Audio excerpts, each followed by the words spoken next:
Hey guys, welcome back to my channel. आप सुन रहे थे मेरे साथ ए ब्रोकन हार्ट पार्ट 2। शाम 5 बजे। इसमें 200 रुपए कम है, लड़की ने रेस्टोरेंट के मालिक से कहा। आज तुमने डिलीवरी में देरी की, इसलिए ये पेनल्टी है, और अगली बार ऐसा हुआ तो तुम्हारी पूरी सैलरी काट ली जाएगी। आदमी ने कहा।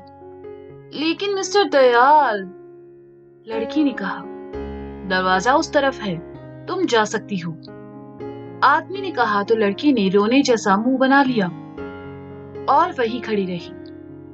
मिस्टर दयाल ने कुछ देर ध्यान नहीं दिया और फिर लड़की की तरफ देखकर कहा, अब क्या चाहिए तुम्हें? प्लीज मेरी पूरी पगार दे दीजिए ना, अगली बार से ऐसा बिल्कुल नहीं होगा, प्लीज। लड़की ने मासूम सी शक्ल बनाकर कहा, ये आखिरी बार है। कहते हुए मिस्टर दयाल ने काटे हुए पैसे वापस दे दिए। Oh mister Dayal, thank you so much, आप बहुत अच्छे हैं, लड़की ने खिलखिलाकर खुश होते हुए कहा और चली गई। पागल लड़की, कहते हुए मिस्टर दयाल मुस्कुराए और वापस अपने काम में लग गए। लड़की चेंजिंग रूम की तरफ आई। उसने अपने बॉक्स में अपना जैकेट और कैप रखा और रेस्टोरेंट से बाहर चली आई। बाहर खड़ी लड़की ने उसे देखा तो कहा, हे जिया, कहाँ रह गई थी तुम? चलो चलते हैं यहाँ से। वही हमेशा की तरह लेट डिलीवरी करने पर मेरी पगार काट ली गई, उसी में थोड़ा सा लेट हो गया। जिया ने अपने बालों को समेटकर बन बनाते हुए कहा। बन बनाने की वजह से उसके छोटे छोटे बाल उसके गालों पर झूलने लगे। ओके, आप चलें, वरना देर हो जाएगी, लड़की ने कहा, जिसका नाम सोफी था और वह इसी रेस्टोरेंट में जिया के साथ काम करती थी। दोनों साथ साथ ही रहती थी। आज उन्हें सैलरी मिली थी और इसलिए दोनों ने डिसाइड किया कि दोनों शॉपिंग पर जाएगी।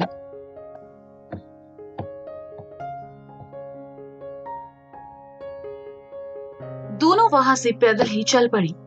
शाम का वक्त था और मौसम भी काफी अच्छा था। फुटपाथ पर चलते हुए जिया चमकती आंखों से सब देखते जा रही थी। उसके बाएं कंधे से लगकर दाईं ओर उसका बैग लटक रहा था और वह अपने दोनों हाथों को अपनी पैंट की जेब में डाली चल रही थी। मुस्कुराहट हमेशा उसके चेहरे पर बनी रहती थी। चलते चलते वह बहुत ही स्टूपिड चीजें किया करती थी, जैसे कि चलते चलते पलट जाना, सड़क पर जाती बस में बैठे लोगों को देखकर बाय करना, चलते चलते खाना पीना या फिर म्यूजिक सुनते हुए थिरकना। आज जिया कुछ ज्यादा ही खुश थी और आज भी चलते चलते वह अचानक से पलटकर घूम गई और उल्टे कदम चलने लगी। ये देखकर सोफी ने कहा, अच्छा वैसे आज तुम्हारे लेट होने की वजह क्या थी? जिया ने जैसे ही सुना मुस्कुरा उठी और उसकी आंखों में एक अलग ही चमक उभर आई और उसने उल्टे कदम चलते हुए कहा, अगर मैं तुम्हें कुछ बताऊं तो तुम यकीन करोगी क्या? क्यों नहीं करूंगी, तुम मेरी दोस्त हो, मुझे तुम्हारी बात पर यकीन करना चाहिए, बताओ, सोफी ने मुस्कुराकर कहा। जिया मुस्कुराई और कहा, आज जब मैं एड कंपनी में ऑर्डर देने गई थी तो मैंने वहां एक लड़के को देखा, बहुत हैंडसम था, उसकी आंखें, उसके बाल, उसके होंठ, उसकी बॉडी।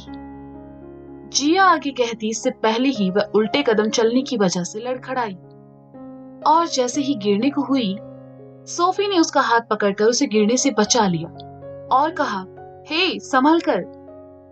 लेकिन उस लड़के यानी ईशान के बारे में सोचते हुए और उसकी बातें करते हुए जिया उसमें खो सी गई थी और उस वक्त उसे सोफी का हाथ ईशान का हाथ लग रहा था। उसने सोफी को देखकर खोए स्वर में कहा, आह कितना हैंडसम था, मैं खुद को उसे देखने से रोक नहीं पाई, मुझे लगता है तुम बीमार हो। सोफी ने जिया को खींचकर कहा तो उसकी तंद्रा टूटी और वह अपने ख्वाबों की दुनिया से बाहर आई। उसने देखा वहां कोई लड़का नहीं था, बल्कि हैरान परेशान सी सोफी खड़ी थी। जिया ने उसका हाथ पकड़ा और उसे ले जाते हुए कहा, तुम यहाँ क्यों खड़ी हो, चलो सेल खत्म हो जाएगा। पागल लड़की, कहते हुए सोफी उसके पीछे चल पड़ी। दोनों एक शोरूम में आई जहां सेल लगा हुआ था। दोनों ने ढेर सारी शॉपिंग की और वहां से निकल आई। बाहर आते ही जिया की नजर बगल की दुकान पर गई। उसने अपने बैग सोफी को थमाए और कहा, मैं अभी आई। जिया दुकान के सामने आई और एक 100 रुपए का नोट उसकी तरफ बढ़ाकर कहा, 2 बन सैंडविच प्लीज। दुकान वाले ने 2 बड़े बन में सैंडविच बनाकर जिया को दे दिया। जिया ने अपने वाले का एक टुकड़ा खाया और खाते खाते सोफी की तरफ चली आई। उसने दूसरा वाला सोफी की तरफ बढ़ा दिया तो सोफी ने उसे आधे बेग देते हुए कहा, तुम सैंडविच अपने रेस्टोरेंट से भी खरीद सकती थी। हाँ, लेकिन वहां बन सैंडविच नहीं मिलता। पूरे दिल्ली में ये यही मिलता है, जिया ने खाते हुए कहा, जिससे सोफी को उसकी आधी बात समझ आई और उसने अपने सैंडविच का एक टुकड़ा खाकर कहा, ये अच्छा है ना? ये बहुत अच्छी चीज है। इसमें ढेर सारा ब्रेड है और ये सस्ता भी है। जिया ने खुश होकर कहा। दोनों सड़क किनारे आई और ऑटो में बैठकर घर के लिए निकल गई। शॉपिंग में उन्हें काफी टाइम लग गया। घर पहुंचते पहुंचते रात के 9 बज चुके थे। सोफी और जिया एक बुजुर्ग दंपति के घर में पेइंग गेस्ट रहती थी। बुजुर्ग आंटी जिनका नाम लिली था और उनके हस्बैंड जिनका नाम सुजॉय घोष था। उनके दोनों बच्चे दूसरी कंट्री में रहते थे और लिली आंटी अपने पति के साथ यहाँ दिल्ली वाले घर में रहती थी। लिली आंटी के घर में ऊपर एक रूम था जो काफी दिनों से खाली था, इसलिए उन्होंने इसे सोफी और जिया को किराए पर दे दिया। पिछले 1 साल से दोनों यहाँ रह रही थी और उन्हें अब तक लिली आंटी से हर हफ्ते में 2 बार डांट खाने की आदत हो चुकी थी। दोनों कभी कभार लेट पहुंच जाती थी और लिली आंटी के रूल के हिसाब से उन्हें 8 बजे से पहले घर आना होता था। पिछले 5 मिनट से सोफी और जिया दोनों घर के बाहर खड़ी थी, कभी एक दूसरे को देखती तो कभी घर के बंद दरवाजे को। दोनों में से जाकर कौन बेल बजाए, दोनों एक दूसरे का मुंह ताकते रहे और अंत में सोफी ने जाकर बेल बजा दी। कुछ देर बाद लिली आंटी ने दरवाजा खोला। सोफी और जिया को देखते ही उनकी भवें तन गई और उन्होंने एक अच्छा खासा लेक्चर दोनों को सुना दिया। बेचारी सोफी और जिया दोनों खामोशी से उनकी डांट सुनती रही। कुछ देर बाद मिस्टर घोष दरवाजे पर आए और कहा, बस करो लिली, बच्चियों को अंदर आने दो, बाहर ठंड है।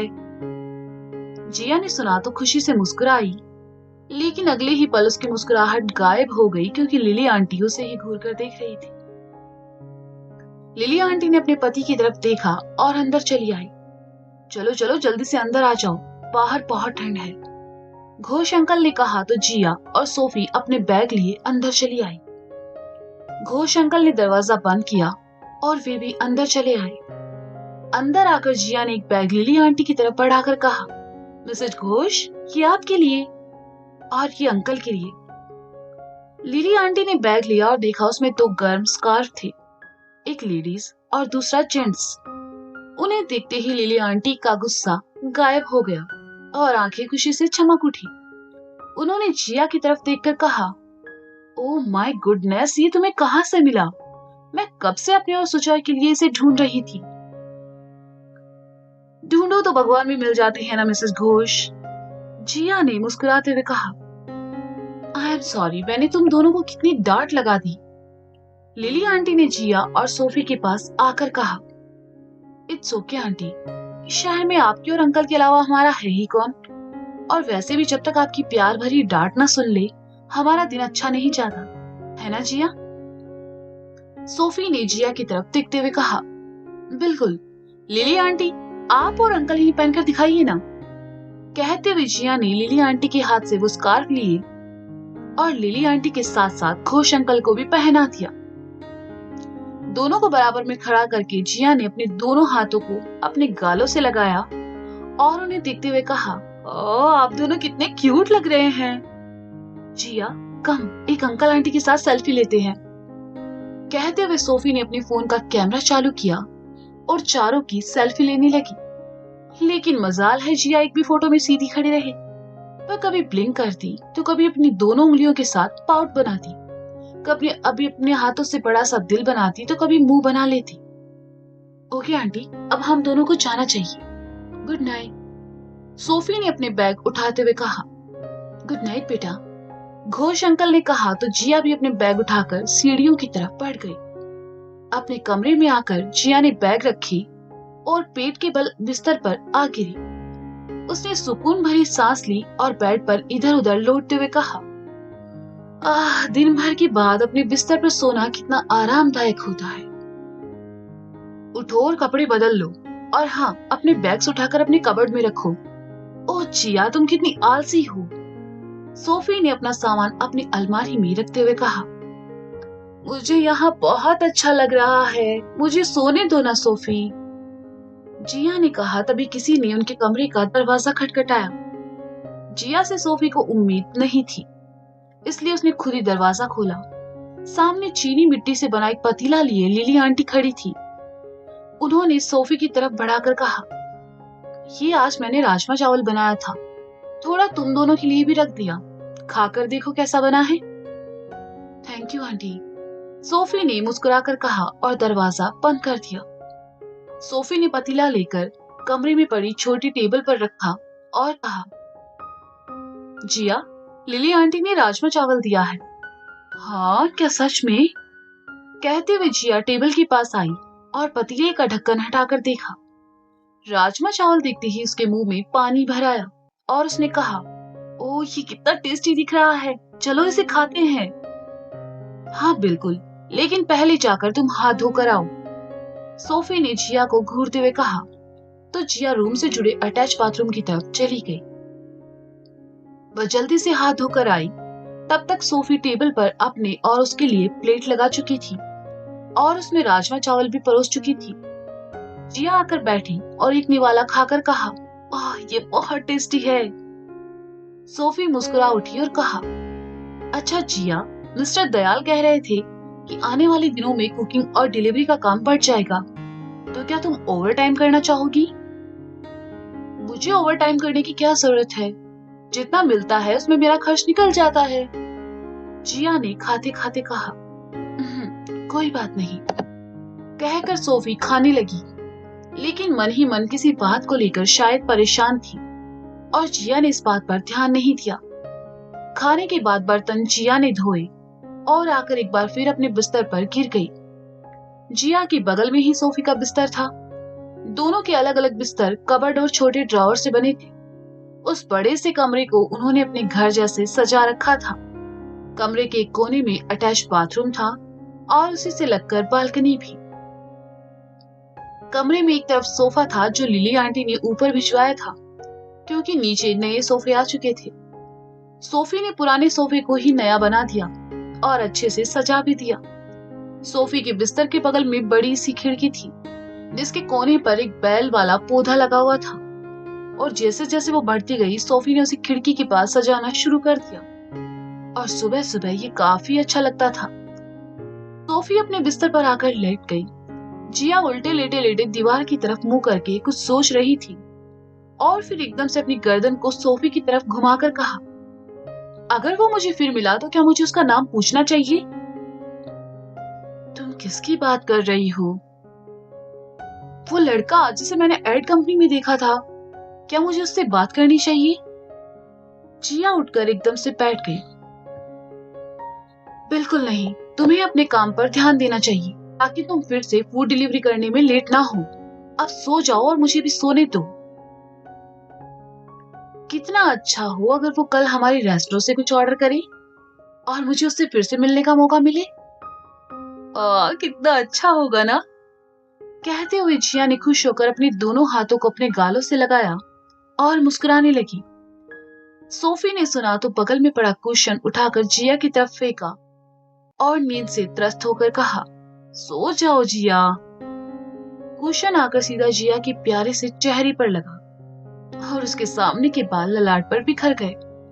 जिया ने अपने होठों से ऊपर की तरफ फूंक मारी तो कुछ बाल हवा में लहराए और वापस ललाट पर आ गए। तो दोस्तों, ये था अ ब्रोकन हार्ट पार्ट 2। इसका अगला भाग आप जल्द ही सुनेंगे मेरे साथ। तब तक के लिए शुक्रिया, बाय बाय, अपना ख्याल रखें और हाँ, ये बैकग्राउंड की नॉइज को थोड़ा इग्नोर करें। Bye bye.